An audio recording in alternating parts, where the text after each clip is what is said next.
You're welcome to Nigeria to the World on Brighter Brand TV. I am Imakbobe Okeogene.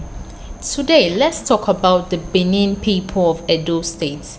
These folks are the proud descendants of the legendary founders of the Benin Kingdom, tracing their roots back to Ogiso Igodo himself.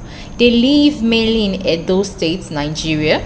No surprise there since the state is literally named after them, especially in the 7 southern local government areas.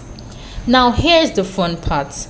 The name Benin wasn't even theirs originally. Edo word was Ubini, which means livable. The great ancestor Pa Edo used it to describe the area when they settled there after moving from Lower Egypt. But then came the Portuguese traders around 1485, and well, let's just say their tongues weren't ready for Edo pronunciation. They twisted Ubini into Bini, then into Benin, and just like that, a new name struck. The Edo people aren't in isolation though. They are closely connected to their cousins like the Etan, the Etasoko, the Isoko, the Urobo, and a few other neighbors. Basically, it's one big family reunion across southern Nigeria, all tracing history back to the heart of it all, Benin City.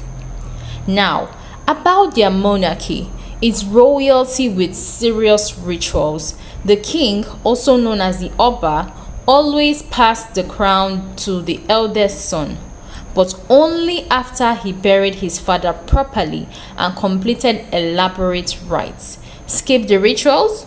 Well, that's just as good as saying bye to the crown. Once crowned, the new king became divine. Here's the twist. He becomes so divine that his own mother, now given the powerful title Iyoba, Queen Mother, was sent to her palace in Uselu and could never see her son again. Now that's just downright heartbreaking if you ask me. Now, if there's one thing that the Edo people are famous for besides royalty, it's their style. Nah, they didn't come to play. Fashion here isn't just about clothes, it's a cultural statement. Picture this: men in crisp white shirts, draped in bold striped wrappers, coral beaded caps, and sometimes black slick hats. Add a carved walking stick, and you've got serious distinguished chief vibes. Women, absolutely showstoppers. Velvet or lace wrappers, tied just right. Coral beaded capes, dazzling coral necklaces, beaded hand pieces, earrings, and even coral beaded handbags. Every detail screams elegance, royalty, and tradition. Weddings and coronations basically look like a runaway shows. Just swap Paris Fashion Week for Benin City. But there's more to the Edo culture than crowns and beads. Their spiritual life is just as rich. At the center is Osanubwa, the supreme creator. He's merciful, timeless, and almighty.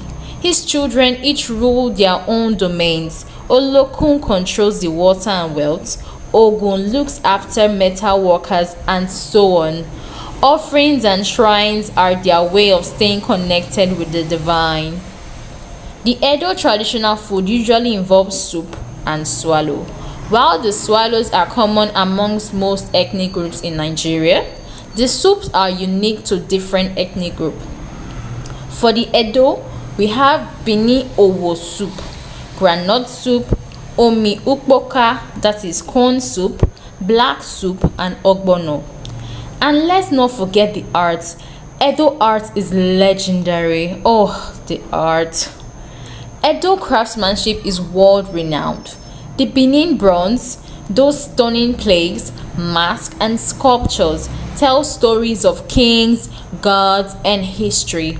One of the most iconic pieces is the ivory mask of Queen Mother Ida, symbolizing power, resilience, and beauty. Sadly, many of these treasures were looted during the colonial times and are now scattered across museums from London to New York, but they remain living symbols of Edo creativity and resilience. So when you think Edo, think ancient royalty, legendary art, bold fashion, and a people who know how to blend tradition with flair.